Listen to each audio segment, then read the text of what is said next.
Desde Sumar, la cuarta fuerza política en España, se propone una hipoteca regulada a tipo fijo para permitir el acceso a la vivienda de los más jóvenes. Concretamente, se pide obligar a los bancos a dar hipotecas al mismo tipo de interés que paga el gobierno por emitir deuda a 10 años. Y si esto te parece una chorrada, pues sí, efectivamente es una chorrada. ¿Por qué te va a prestar dinero el banco como si tu riesgo de impago fuese el mismo que el de España? ¿Tan mal está España, acaso? Pero esta propuesta ilustra un problema grave que afecta no solo a los jóvenes españoles, sino también a los jóvenes estadounidenses. Y este es la imposibilidad de acceder a una casa, o al menos a una hipoteca barata que se pueda pagar.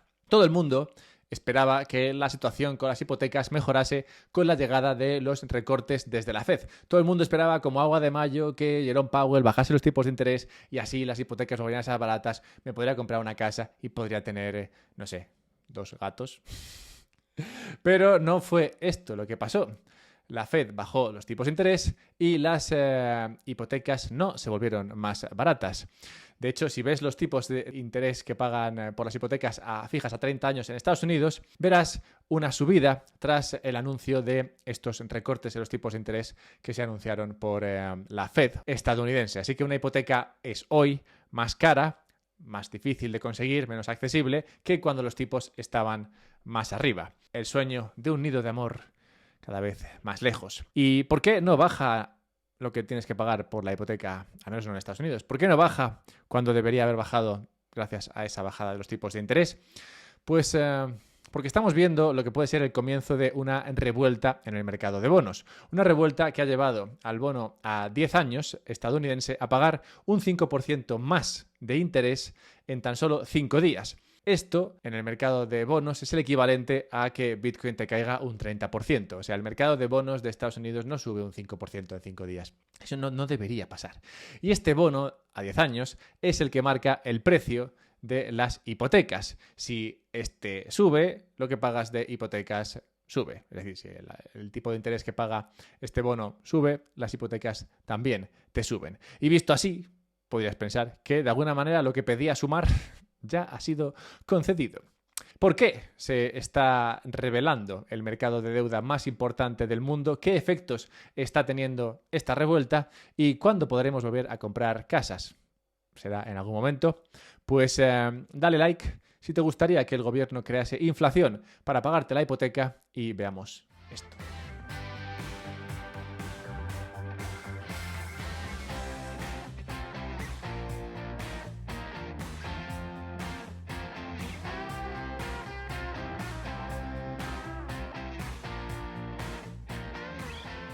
Ya te veo venir diciéndome, no, pero es la cantidad de deuda que va a emitir Estados Unidos la que explica la subida de los tipos de interés que tiene que pagar. Y sí, efectivamente, hay mucho de esto, hay mucho de que todo el mundo sabe que la deuda de Estados Unidos va a subir. De hecho, recientemente hice un vídeo en el que analizaba el papel del bono a 10 años dentro del sistema dólar y en este hablaba de cómo la mayor cantidad de deuda que Estados Unidos va a emitir puede tener un impacto en el precio del bono a 10 años. Básicamente, si el mercado ve que cada día el gobierno de Estados Unidos viene con más bonos al mercado, te lanza ahí un cubo de bonos y al día siguiente viene con otro cubo de bonos y al tercer día viene con otro cubo más grande, pues cuando llevas 5 o 6 días empiezas a preguntarte si el valor de esos bonos es el que se supone que es hoy en el mercado o si debería ser un valor menor, es decir, si el precio de estos bonos debería bajar. Y si baja el precio de esos bonos, pues sube el tipo de interés que tienen que pagar. Y como digo, todo el mundo sabe que esto es así. Todo el mundo sabe, bueno, todo el mundo, no todo el mundo, ya me entiendes, pero bueno, mucha gente, sobre todo la gente que está en el mercado, sabe que Estados Unidos tiene que emitir mucha deuda, aunque solo sea para quedarse donde está. Así que si todo el mundo sabe esto, ¿por qué han decidido justo ahora, por qué el mercado ha decidido justo ahora rebelarse contra el deseo del Banco Central de Estados Unidos de bajar tipos, dejando de comprar su deuda, dejando de comprar esos bonos a 10 años, a 2 años, a 5 años, básicamente todos los bonos? Pues lo que puede haber desencadenado esta revuelta en el mercado de bonos son 2 factores. El primero de ellos lo comentaba Peruvian Bull, gran nombre, en un artículo reciente al revelar los datos de deuda de Estados Unidos que salieron mucho peores de lo esperado.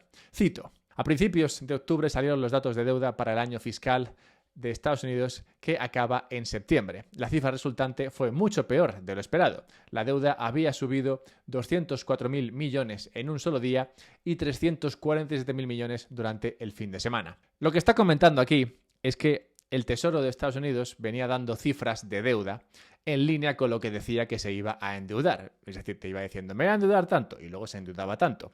Y la gente lo miraba esto y decía, bien, al menos es consecuente. Pero, de repente, 2 días antes de ese cierre fiscal, lo que hicieron fue meter casi 350.000 millones más de deuda.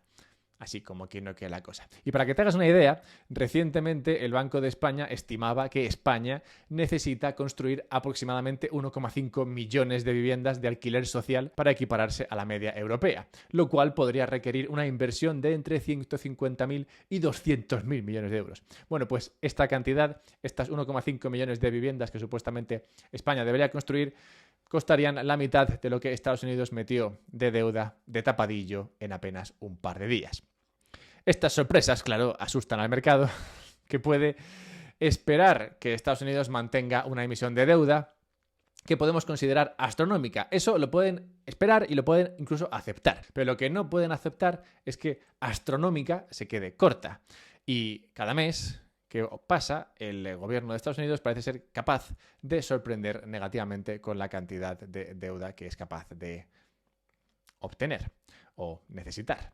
Un ejemplo que ilustra la gravedad del problema lo tenemos en las estimaciones de deuda que la misma Oficina de Presupuestos de Estados Unidos hizo sobre la deuda que esperaba que Estados Unidos tuviese. En ella calculaba que la deuda de Estados Unidos superaría los 33 trillones americanos en el año 2027.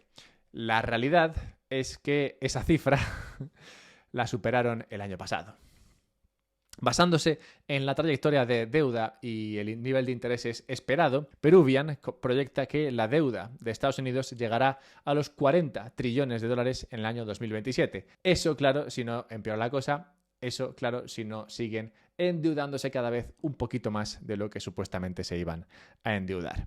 Y por muy omnipotente que pueda parecer el gobierno estadounidense, por muchos misiles, drones y portaaviones que pueda tener, se enfrentan a la misma frustración que tú al ir a pedir una hipoteca. Concretamente, se encuentran con que el mercado no le está dando crédito barato, o al menos no le está dando crédito tan barato como ellos esperarían. La deuda a 2 años, casi la más fácil de colocar por cualquier gobierno, se ha encarecido un 15% durante octubre. Como si tú vas al banco un día y te dicen, no, la hipoteca te va a costar 500 euros y al mes siguiente vuelves y te dicen, bueno, pues un 15% más, que no lo voy a calcular en directo. Lo elevado de estos intereses que le piden al gobierno estadounidense, lo que hace es dificultar al gobierno estadounidense el endeudarse. Y esto lo que hace es que la cantidad de deuda que tienen que pedir sea mayor, pues los gobiernos nunca pagan sus deudas. Lo que hacen es endeudarse. Bueno, se la pagan, claro, pero la pagan con más deuda. Entonces lo que hacen es que se tienen que endeudar más para pagar esa deuda. A mayor coste porque tienen más deuda. Lo cual implica que como tienes un mayor coste tienes que emitir más deuda. Lo cual provoca que sea un mayor coste. Te puedes imaginar que esto es un ciclo que se vuelve vicioso muy rápidamente. Y justo de ciclos trata el segundo factor que puede haber causado esta revuelta, pues estamos acercándonos peligrosamente al fin de uno de los más importantes en cualquier economía. Antes de verlo, déjame hablar de otro tema importante, la muerte. Que ya puede sonar un poquito así de sopetón, pero oye, si no tienes una vivienda que legar a tus hijos como herencia, pues espero no estés pensando en dejarles un fajo de euros, porque un fajo de euros, quién sabe lo que valdrá eso dentro de unos años. No, légales algo mejor. Yo, incapacitado como estoy para acceder a una vivienda que dejarles, he decidido dejarles Bitcoin, accesible desde cualquier nivel de ahorro, y gracias a servicios como el que ofrece OnRamp, que patrocina este vídeo, es también muy fácil de llevar a cabo sin tener que preocuparte de la custodia de ese Bitcoin, ni de si se perderán las claves, ni de si tus hijos serán capaces de acceder a ese Bitcoin. Bueno, pues OnRamp soluciona todo esto con un sistema de custodia que utiliza a 3 empresas para crear un sistema de custodia multifirma por el cual ninguna de ellas tiene acceso a tu Bitcoin, sino que las 3, bueno, 2 de 3 son necesarias para firmar y mover tu Bitcoin. De manera que tú eres quien controla ese Bitcoin dentro de este sistema multifirma. Así que si quieres usar OnRamp para guardar un poco de Bitcoin, aunque sea, de manera que tu familia pueda heredarlo esto, si algo te pasase, que no lo queremos ninguno, pero nunca se sabe. Bueno, pues si quieres mirarte esto de OnRamp, usa el código que verás en la descripción o en el comentario fijado y así podrás recibir hasta $250 por parte de esta gente, que es así de simpática. Tú te metes a usar el servicio y te dan $250. Claro, porque también te cuesta tu dinero. Bien, resulta, por tanto, que la deuda, como las estaciones, funciona en ciclos. Y entre 2026 y 2027 se acerca un invierno que puede ser tan duro que jamás se volverá a hablar del supuesto calentamiento global. De acuerdo al Instituto Internacional de las Finanzas, que no sabía que existía, pero tiene un nombre muy guay, la deuda mundial alcanzó un nuevo récord de más de 315 trillones de nuevamericanos de dólares a principios de 2024, el equivalente al 333 del PIB global. Me flipa que haya tantos treses, va bien para hacer ejercicios bucales. Un montón de deuda, casi, más de 3 veces el PIB global. Y esto puede parecer un montón de deuda, pero realmente no es tanto. O sea, sí que lo es, pero no es tanto. ¿Por qué? Pues porque la deuda, como todo en esta vida, es relativo. Relativo concretamente a la cantidad de dinero que existe en la economía, o lo que podemos considerar o llamar liquidez. Así es como lo hace el análisis de Michael Howell, un análisis que se centra en que mucha de esa deuda que existe hoy, se adquirió entre el año 2020 y 2021, cuando los tipos de interés estaban por el suelo y cualquiera podía ir y pedir un préstamo. Gran parte de esa deuda que se obtuvo durante ese tiempo tendrá que refinanciarse, porque de nuevo nadie paga nada, nadie devuelve sus préstamos, solamente nosotros, la gente de a pie, somos los pringados que pagamos nuestra deuda. Bueno, pues ni los gobiernos ni las empresas pagan su deuda, lo que hacen es se refinancian. Y gran parte de esta refinanciación tendrá que producirse entre el año 26 y el 27. Y explica Michael Howell que estas tensiones de refinanciación pueden causar problemas. Concretamente han causado problemas en el pasado, principalmente en la crisis asiática del 97-98, que fue bastante gore, y también durante la crisis financiera de 2008-2009, ambas crisis de refinanciación. Por tanto, es muy importante fijarse en qué punto del ciclo de liquidez contra deuda estamos. Este ratio compara la cantidad de deuda global con la liquidez existente en el mundo. Mientras este ratio esté por debajo de 2,4 veces, vemos un mercado que disfruta, pues hay amplia liquidez. Ahora, cuando este ratio supera las 2,8 veces, pues vivimos algunas de las peores crisis financieras de la historia.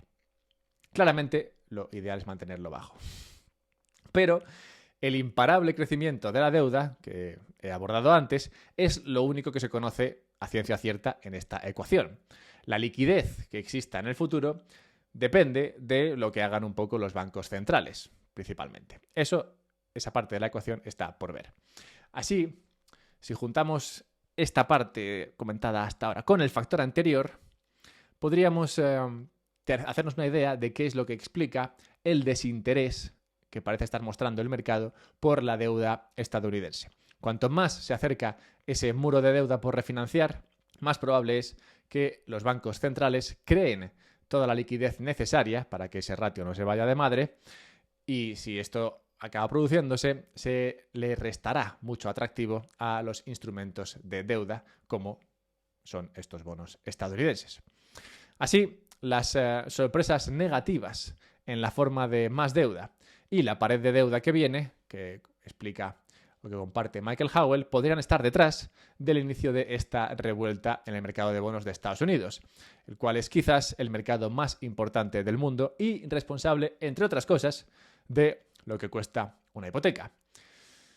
Y visto todo esto, me gustaría preguntarte cómo de probable crees que dejen ir este mercado y que el coste de las hipotecas siga subiendo, congelando del todo el mercado inmobiliario.